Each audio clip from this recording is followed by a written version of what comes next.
নমস্কার বন্ধুরা, সোহাবের বাড়ি চ্যানেলে স্বাগতম। আজ আমরা সবাইকে নিয়ে যাচ্ছি বড়সানার পবিত্র ভূমিতে, যেখানে প্রতিটি বাতাসে ভেসে আসে একটাই নাম, রাধে রাধে। আজ শোনাবো এক বৃদ্ধ ভক্তের গল্প, যার কাছে ধন সম্পদ ছিল না কোনো আড়ম্বর, ছিল শুধু অটুট প্রেম এবং অগাধ বিশ্বাস। এই গল্প আমাদের শেখাবে ঈশ্বরের কাছে সবচেয়ে মূল্যবান অর্ঘ্য হলো না সোনা রূপা বা দামি বস্ত্র, বরং একটি নির্মল হৃদয়। হরিপাল বাবা, যিনি লেহেঙ্গা বাবার নামে পরিচিত, প্রতিটি ভোরবেলার নীরবতা ভেঙে বলতেন, হে রাধে, আজও যেন তোমার দর্শন পাই। ওং যমুনায় নমঃ। হে যমুনা মায়া, আমার মনটাকে পবিত্র করে দাও।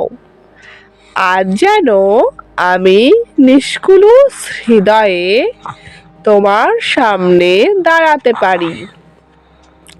তিনি বলতেন, তোমার দর্শন না করা পর্যন্ত আমি এক ফোঁটা জল গ্রহণ করব না। রাধে, সবাই ঈশ্বরকে গহনা, মিষ্টি, বস্ত্র অর্পণ করে, কিন্তু হরিপাল বাবার কাছে ধন ছিল না। তখন তিনি ভাবলেন, আমার কাছে ধন নেই, কিন্তু আমার হাতে তো আছে।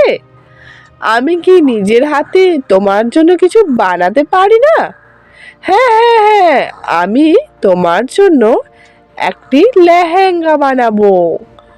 প্রতিটি সেলাইয়ে থাকবে আমার প্রেম, প্রতিটি টাকে তোমার নাম।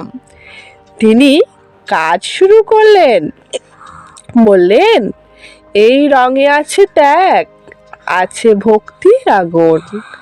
এটাই আমার রাধার জন্য ঠিক। যদি আঙুলে রক্তও বের হয়, তবু কি হয়েছে? এই রক্তও তো তোমারই দান। রাধে, আজ আমার জীবন সফল হবে। আমার কিশোরী আমার হাতে বানানো বস্ত্র পরবেন। দিন পার হলো। হরিপাল বাবার হাতে তৈরি লেহেঙ্গা শেষ হলো, কিন্তু ঠিক সেই মুহূর্তে একটি কাণ্ড ঘটে। লেহেঙ্গা লালি নিয়ে পালায়।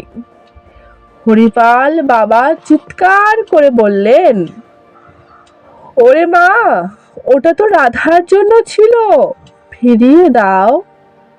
হে রাধে, আমি কি তোমার পরীক্ষায় ব্যর্থ হলাম? লালি লেহেঙ্গা হাতে নিয়ে দৌড়াচ্ছে, হাসি খুশি মুখে। হরিপাল বাবা দৌড়াচ্ছেন পেছন থেকে, বলছেন, লালি, ওটা আমার প্রেমের অর্ঘ্য, ফিরিয়ে দাও, রাধার জন্য বানিয়েছিলাম। তখন লালি হেসে বলল, বাবা, আপনি এত কষ্ট করেছেন, কিন্তু আমি এটি পরব। আমি রাধার রূপ ধারণ করেছি। আপনার প্রেম আমি নিজে গ্রহণ করছি।